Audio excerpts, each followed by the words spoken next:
Hey basketball fans, welcome back to the channel. We've got the most exciting words in sports. Game 7. The Indiana Pacers, playing with their season on the line, delivered an absolutely overwhelming performance in Game 6 of the NBA Finals, defeating the Oklahoma City Thunder 108-91 to force a winner-take-all championship showdown. Despite being largely counted out, especially with their star Tyrese Haliburton battling injury, the Pacers put on a show for their home crowd. Let's break down this stunning victory and look ahead to what promises to be an epic Game 7. Pacers overwhelmed the Thunder in Game 6. Coming into Game 6, many wondered if the Pacers could even compete. Tyrese Haliburton was clearly ailing from a strained right calf, which limited him to just 4 points in their Game 5 loss. But the Pacers, a team that has defied expectations all playoffs, refused to back down on their home court. The game started rough for Indiana, as they missed their first 8 field goal attempts, allowing the Thunder to jump out to a 10-2 lead. It looked like OKC was ready to deliver a knockout blow. But the Pacers, showing incredible resilience, flipped a switch. They ramped up their defense and caught fire from beyond the arc, embarking on a 24-7 run to take control at 26-17. They never relinquished that lead. The second quarter was pure dominance from Indiana. They surged to a 64-42 halftime lead, punctuated by a spectacular poster dunk from Pascal Siakam and a halftime buzzer beater from the forward on consecutive possessions. Their 22-point halftime lead was their largest of the entire finals. The third quarter continued the onslaught, with Indiana extending their lead to 90-60, holding the Thunder to their lowest point total of the entire season through 3 quarters. The fourth quarter was a pure celebration for the Pacers faithful in their final home game of the season. Haliburton produces, then rests for Game 7. The biggest question mark for the Pacers was Tyrese Haliburton's health. His status for Game 6 was uncertain until late on game day. When coach Rick Carlisle announced he was available, the question shifted to his effectiveness. The answer? Plenty effective. In just 23 minutes, Haliburton tallied 14 points, 5 assists, and 2 steals. He shot 5 of 12 from the field and 3 of 7 from three-point range.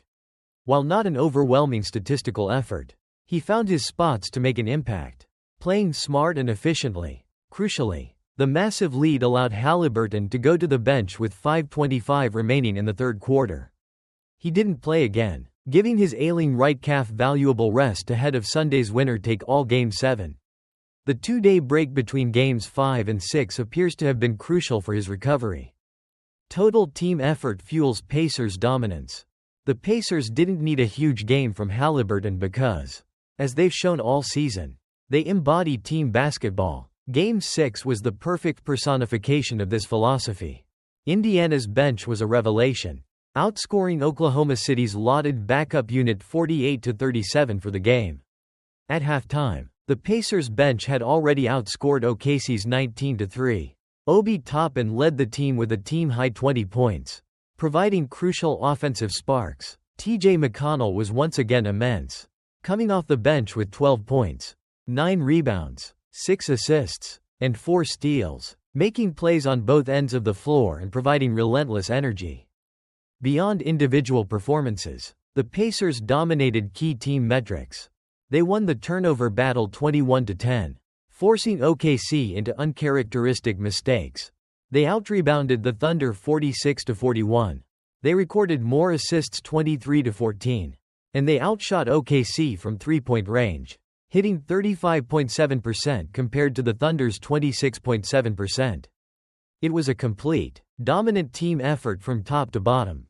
How will the Thunder respond in Game 7? Now, the series shifts back to Oklahoma City for Game 7 on Sunday at 8 p.m. Eastern Time on ABC. This will be the 20th Game 7 in NBA Finals history. The Thunder we saw in Game 6 were not the same team that won 68 games in the regular season or fought through the Western Conference playoffs. Their usually swarming defense was absent, shot selection was poor, and accuracy from the field and deep was nowhere to be found.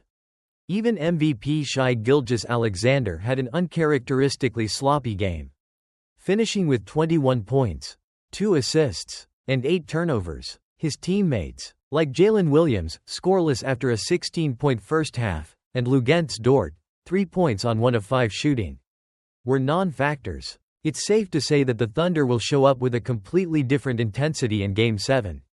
They've been in this situation before, blowing out the Denver Nuggets at home in Game 7 of their second-round series after a Game 6 loss.